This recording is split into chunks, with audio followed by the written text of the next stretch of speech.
Hello, learners. Welcome again to this session of ours. It is a continuation of our workings for May 2021, question number 1. And in this case, remember, in our last class, we did part B of the question. So today's class, I want us to do part C. And as I said earlier on, we are looking at the concept, the whole concept behind the question that was being tested. So in our today's class, we are going to handle the same case, May 2021, question number 1, but you're going to look at part C and see what we were required to do in part C of the question. So allow me to erase here. Allow me to erase here and let us handle this question together. Let us handle this question together. So I repeat again, this is a question which was tested in May 2021, question number 1. Today we are looking at part C of the question. Today we are looking at part C of the question. So I'm going to share the question on the screen. We go through it together. We analyze the question, then we handle the question, right? So this is the question, my good student. This is what you are told. This is what you are told. This is what we are told in this question of ours. So, question number 1, part C. We were told that, part C, we were told that Lengo Limited manufactures 3 products, namely A, B, and C. The following data relates to the 3 products, A, B, and C. Selling price per unit amounting to 50. 320, 460. Production cost per unit, we do have the variable overheads, installation labor, manufacturing labor, raw materials. Additional information, we are told that highly skilled labor is required for installation of 3 products in the customer's premises. A maximum of 25,000 hours of highly skilled labor are currently available at 8 shillings per hour during the production period. Fixed costs for the production period are 450,000. So remember, number 1, the examiner has given me form of where I'm having the maximum, right? So we are limited to 25,000 hours, right?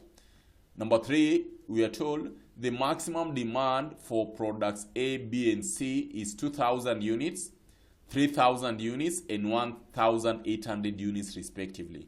Okay? Required. Part 1 of the question. The current shortfall in highly skilled labor at maximum demand. Optimal production mix. The resultant profit at the optimal production mix. We are given 10 full marks. Just imagine 10 full marks. That is what you are given, 10 full marks. So kindly take a screenshot of this if you don't have, but still you can access this question in our application, May 2021 management accounting question. So that is what you are given. Kindly take a screenshot, believing that you've taken that. Okay. Now, I want us to analyze this concept, my good students. I want us to analyze this question together. Analyzing this question, here the examiner was testing us in relation to what? Application of marginal costing. And amongst the application of marginal costing, we normally tend to talk of the following. We normally tend to talk of the following anytime you are looking at application of marginal costing. We normally tend to talk of the following. Number 1, CVP. And the main concept under CVP, we normally tend to look at a break-even point. Number 2, it is the aspect of make or buy decisions. Make or buy decisions.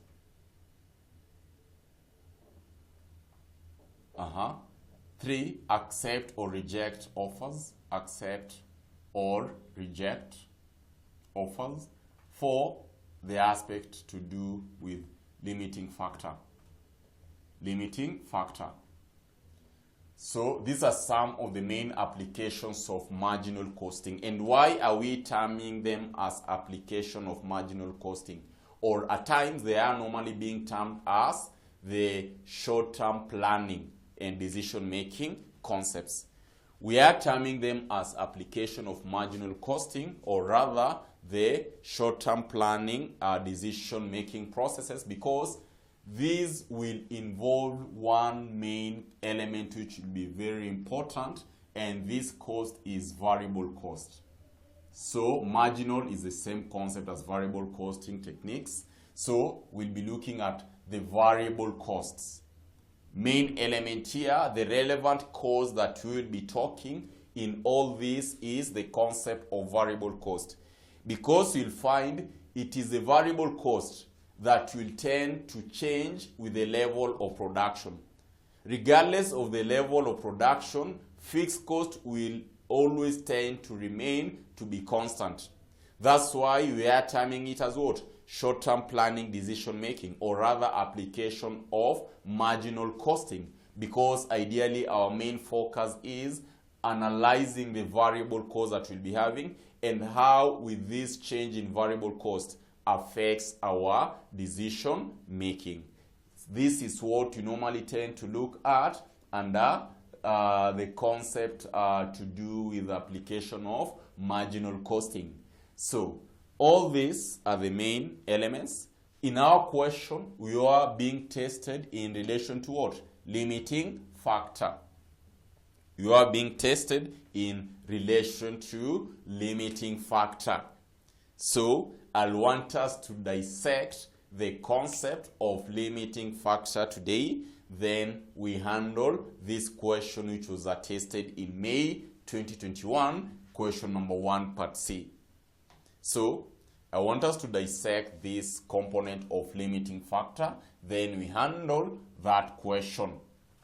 So dissecting this concept of limiting factor, my good students, this is what you must always have in mind. This is what you must always have in mind. Sorry for that. This is what you must always have in mind. This is what you must always have in mind.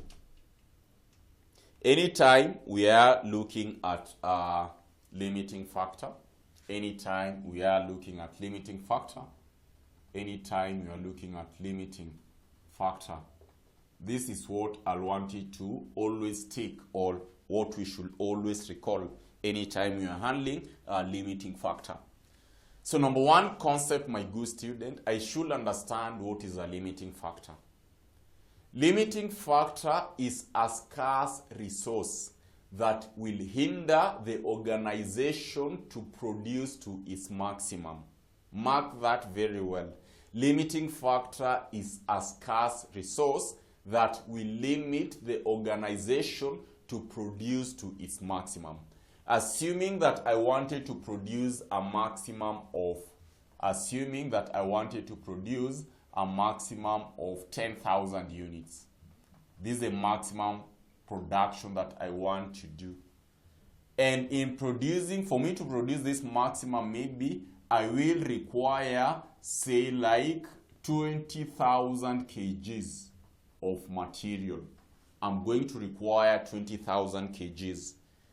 But we don't have 20 kgs. We only have 15,000 kgs. We only have 15,000 kgs. So this is what is required for us to produce to our maximum.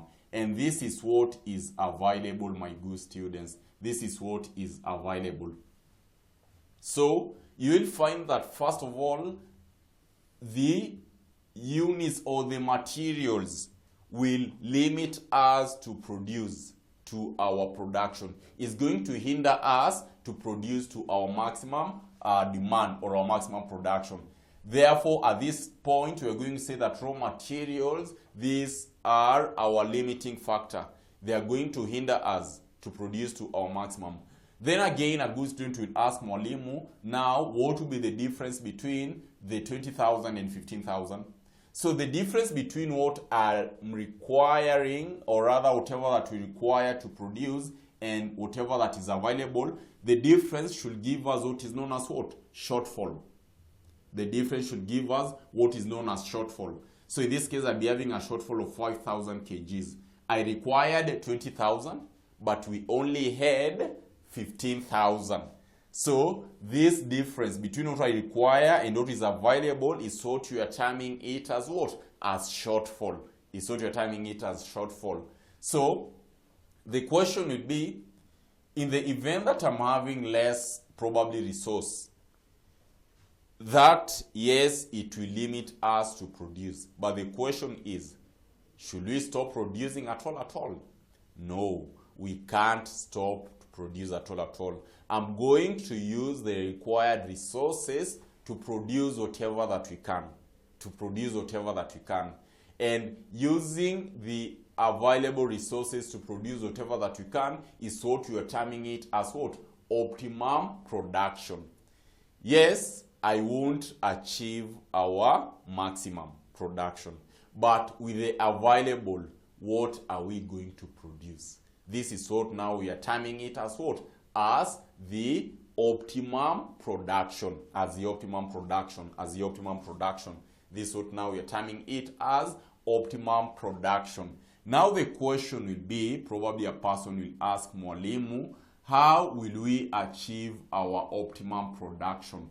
How will we achieve our optimum production? Remember, I'm just relating it with this, what I've just given you right now. In this case, we required 20,000. We only had 15,000. So the difference, you say that should give us our shortfall. But the question would be, with the 15,000 kgs, how many units are we going to produce? That is what you're terming it as what? As optimum production. So I want us to look at the steps that we can arrive, the steps to be followed for us to arrive at our optimum production. Steps to be followed for us to arrive at our optimum production. You will find that these steps, they just do relate with each other, by the way. So that if you grasp this concept clearly, you'll find it to be very, very easy, right? So step number one, we will be talking of what? We have to determine the limiting factor. Determine the limiting factor.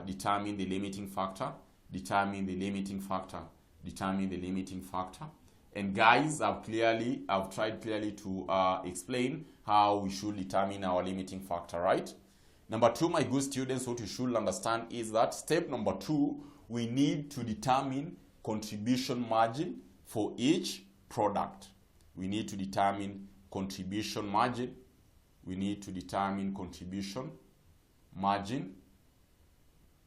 For each product. Contribution margin for each product. And you know very well, whenever you're talking of contribution margin, CM is equal to selling price per unit minus variable cost per unit. So that is what we are supposed to do. We need to determine the contribution margin for each product, right? Step number three, my good student, that you should not ever forget is, at this point, after I have determined our contribution margin, what we will have to do is to determine contribution margin per limiting factor. Compute the contribution margin per limiting factor. Compute contribution margin per limiting factor. Compute the contribution margin per limiting factor. And when we are talking about contribution margin per limiting factor, here we are looking at contribution margin we divide by limiting factor. Step number four, my good students. Step number four, what you should do is to rank the products. Rank the products according to contribution margin per limiting factor, or rank the product based on contribution margin per limiting factor, starting with the highest.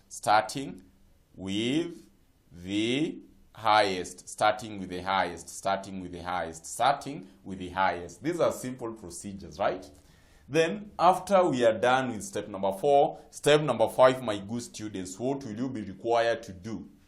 Step number five, now produce according to the rank. Produce according to the rank. Produce according to the rank. Produce according to the rank. Produce according to the rank. So these are 5 simple steps that you must always have at the back of your mind anytime we are dealing with limiting factor. So to demonstrate this concept very well, this is a question that we are handling, May 2021, question number 1, part C. To demonstrate it very, very well, we are handling this question, Management Accounting, section 2, May 2021, question number 1, part C. We had already looked at that question. So what we are going to do is just now to handle that question using the same concept that Mwalimu has demonstrated here. We are want to use the same concept that we've just looked at this point. So going to that question. Again, I'm going to share that question with us, believing that, yes, you had already taken the screenshot, but you're just going to look at it again. This is a question, my good students. This is a question. So that is the details that I was given. Then required, number 1, you are supposed to work out the current shortfall in highly skilled labor at maximum demand. So the examiner here wants us to compute our shortfall. The examiner here, number 1, examiner wanted us to compute shortfall. The examiner wanted us to compute our shortfall. And for shortfall, recall, we've said for us to determine our shortfall, we normally tend to talk of what? The required resources minus available resources. So talk about required resources with less available resources. Required resources minus available resources, that will give us our shortfall. Required resources minus available resources. First thing, I want us to determine our required resources, right? So how will we determine our required resources, my good students? To determine our required resources, this is what you are going to do. How many products did we have? How many products were we given? In this case, we were given how many products? We were given 3 products, A, B, and C. So I want you guys to take that screenshot so that it will be very easy. So I'm having A, B, and C. So we do have product A, B, and C. These are the products that you are given. And looking at that question, my good students, looking at that question, we are told in note number 1, if you can see, highly skilled labor is required for installation. Highly skilled labor is required for installation of 3 products in the customer's premises. A maximum of 25,000 hours of highly skilled labor are currently available at 8 shillings per hour during the production period. So it was available at 8 shillings per hour. If you go to look at installation labor, look at the installation labor. Look at the installation labor cost, installation labor. For product A, I was paying 24 shillings per unit. Product B, I was paying 32 shillings per unit. Product C, I was paying 44 shillings per unit. So if I'm paying 24 shillings per unit, and in that case, each hour I was paying 8 shillings, can we determine the number of hours that you are using to produce 1 unit? That's the question that we're going to ask ourselves. I'm asking, like, if each unit of product A, for installation labor, I was paying 24 shillings. And each labor cost per hour, we were being charged 8 shillings per hour. My question is, can we determine the number of hours required to produce 1 unit? That would be very easy. Here, we are saying, like for product A, we had 24 shillings per unit. And each hour, I was paying 8 shillings per hour. So it means that to produce 1 unit, we required 3 hours. for A.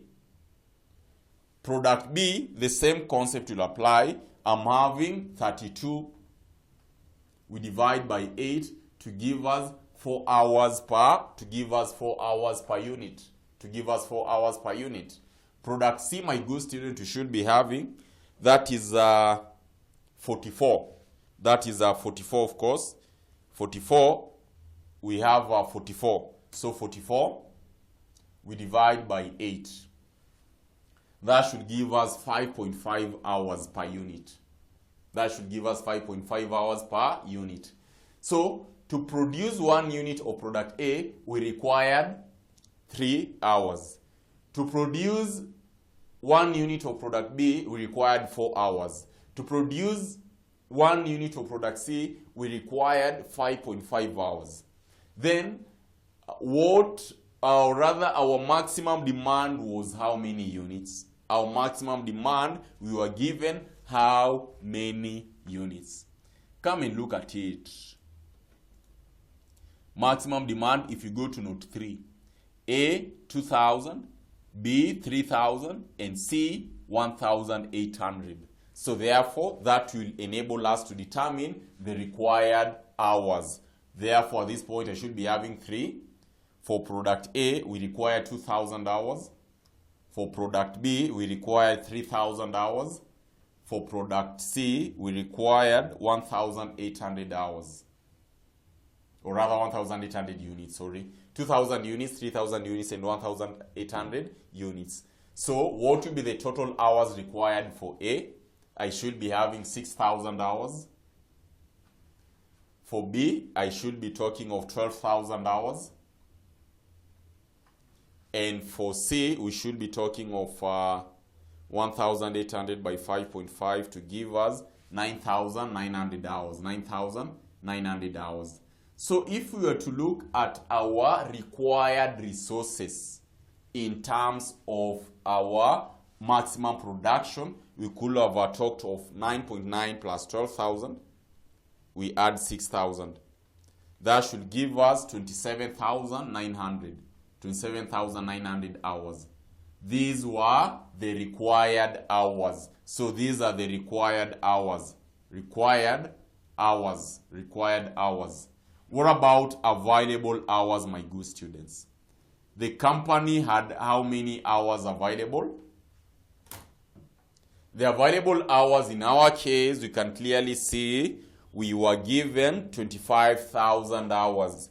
We were given 25,000 hours. 25,000 hours. So therefore, our shortfall, we should be talking of 27,900 minus 25,000 hours to give us 2,900 hours. And that was the first part that the examiner wanted us to work it out. The shortfall. So I've given you the procedures, and as you can clearly see, we've used the same procedure that we had talked earlier on when we started this topic, or rather this question. Part 2, required. Optimal production mix. Optimal production mix.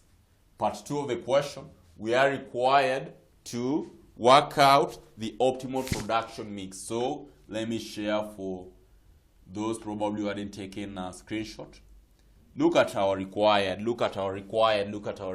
my good students, look at our required. Optimal production mix. The question is, do you still recall the procedures or steps that are given you? That's a very important question that we must ask ourselves.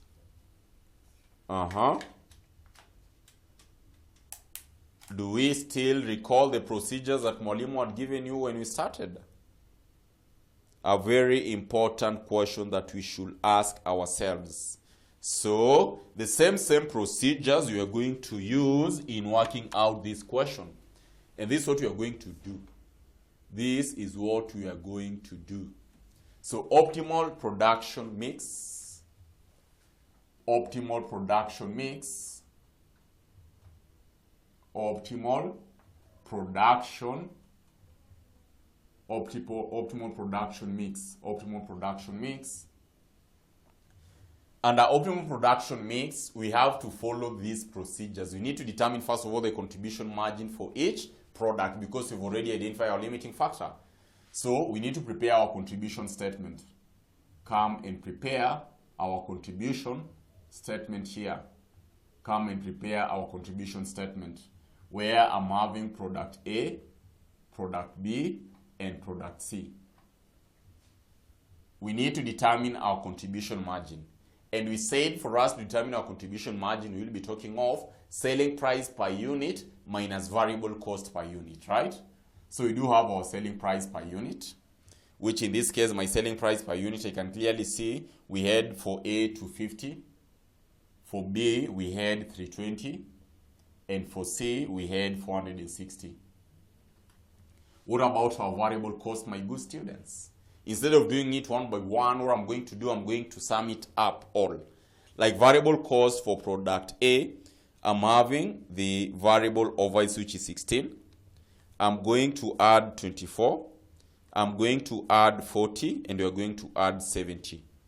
People will ask, Mwalimu, where are those figures coming from? This is what we are saying.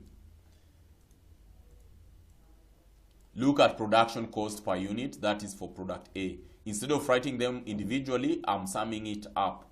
Variable overhead 16, installation labor 24, manufacturing labor 40, raw material 70. So we add these costs. In that case, in our case, or rather in my case, I'm seeing I'm getting a figure of how much. For product A, I'm having 150. Product B, I'm having 20 plus 32 plus 55 plus 110. Which in this case I'm getting 217. For product C, we have, for product C, of course, we do have, that should be 217. For product C, we have 28 plus 44 plus 70 plus 155. In that case, I'm getting a figure of 297 here. 297. So this should give us a contribution margin. That should give us a contribution margin of, this should give us 100. 320 minus 217, that should give me 103. 460 minus 297, that should give me 163. Contribution margin, right?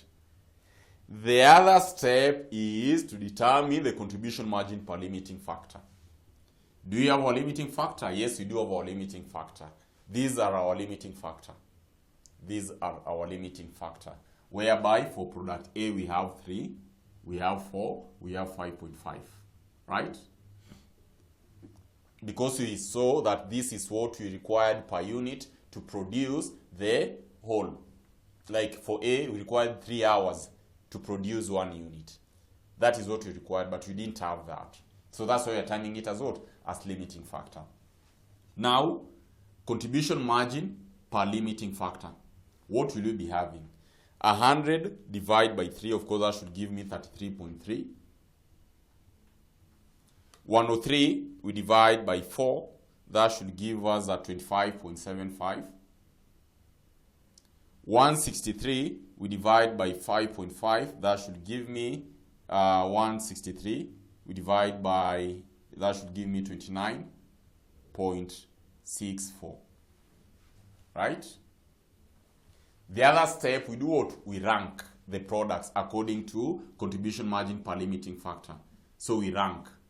Which product are we going to produce the first one? Which amongst the 3 products, which amongst of the 3 products we do have the one with the highest contribution margin per limiting factor? I can clearly see is product A. So that one will be 1. Followed by 2, product C. Followed by 3, product B. So in our order of production, I'm going to consider this rank. And this is how we are going to produce. So talk of our optimum production. Talk of our optimum production. Talk of our optimum production, my good students. Talk of our optimum production. I'm going to have our rank. We're going to have our product here. We are going to have the available resources. Available resources. we're going to have the required resources, and in this case, I'm going to have our production, units produced, or in that case, you're talking of what? Our production. You're talking of our production. So, rank, my good students, we do have rank number 1, 2, 3. Rank 1 is product A, rank 2 is product C, rank 3 is product B. Available resources. On the first case, how many hours did we have? The first case, we had 25,000 hours. For me to produce a maximum of 2,000 of product A, because these are the number of units, how many hours will we require? We will require 6,000 hours. So, at this point, with the 6,000 hours, I'm going to produce the maximum of A, which was 2,000 units. Available. Tumebakisha how many hours? How many hours have we remained with? 25,000 minus 6,000 hours.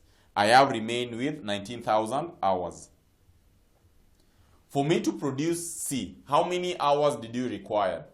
For us to produce a maximum of C, we required 9,900. And the available resources, we do have 19,000. Do we have enough to produce to our maximum?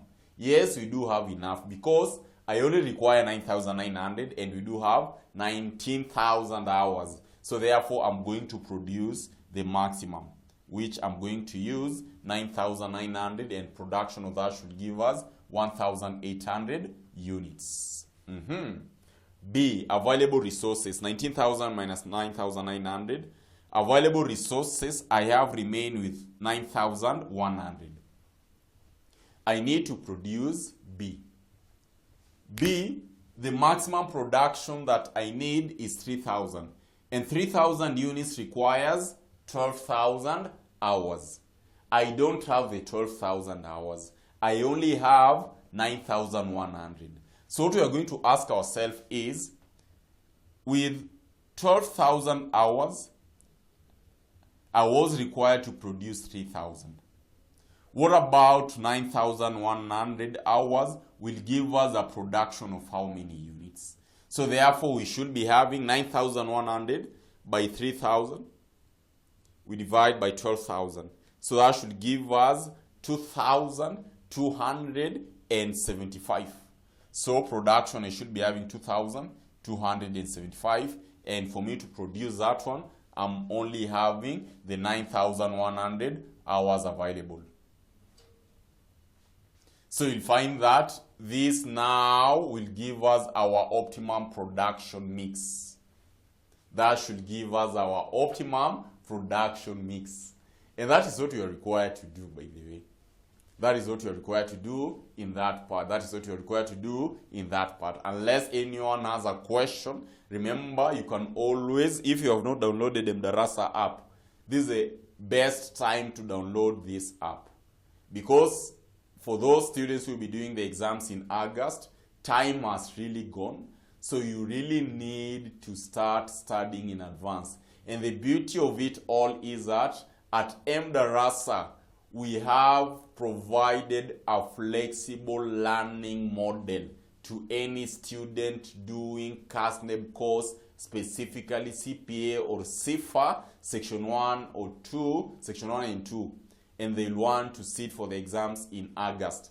We have provided a very flexible mode of study, which I believe all of you guys, you are going to love it. So to this point, you can just download Mdarasa. Go to Play Store right now. Search Mdarasa.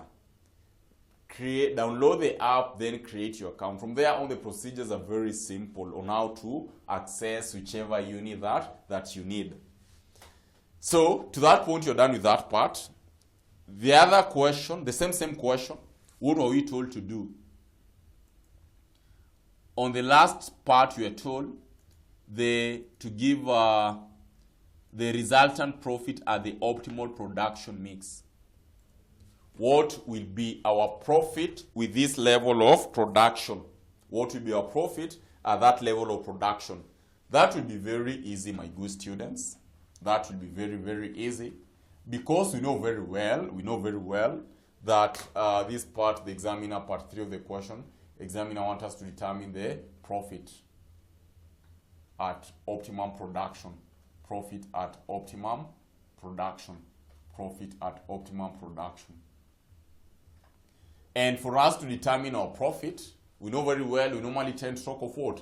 CMQ minus fixed cost. CMQ minus fixed cost, that should give us our profit. Where CM, this is the selling price per unit minus variable cost per unit, times the number of units, you less what? You less our fixed cost. How many products? A, B, C. See how it is simple. Already we had determined our contribution margin. For product A, we had 100. For product B, we had 3. And this other one, we had 163. Right? We had 163. So to that point, we multiply by our quantity, optimum production here. Whatever that we've calculated here. So optimum production of A is 2,000. Optimum production of B, we have seen it to be 2,275. 2,275. Optimum production of C, we can clearly see we have, C, we have 1,800. So that should give us our mark, that should give us our contribution, total contribution, to be 200,000, the first one. The second one, 103 times 2275, that should give us 234,325. 163 by 1,800, that should give us 293,400. Summation plus 234,325. We add 200,000 to give us a total of 727,725. This is our contribution. Were we given our fixed cost in our question, my good students? Look at our fixed cost. Were we given our fixed cost? Yes, we were given our fixed cost. And fixed cost given, we were given a figure of how much? 450,000. Note number 2. We were given a fixed cost of 450,000. So therefore, my profit, we should be talking of how much? My profit, we should be talking of 727. So 727 minus 450,000 to give us a figure of 277,725. And that will be our profit. That will be our profit. So this is what we are required to do. That is what you are required to do in that case, my good student. For you to earn your total marks, this is what you are required to do. And as you've clearly seen, if you follow the procedures the way we've given, it will be very, very simple for us. It will be very, very simple for us. So to this juncture, my good students, thank you so much. And let us meet in our next session whereby we are going to handle question number 2.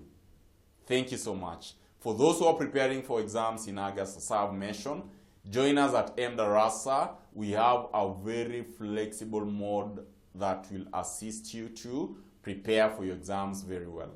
Thank you so much.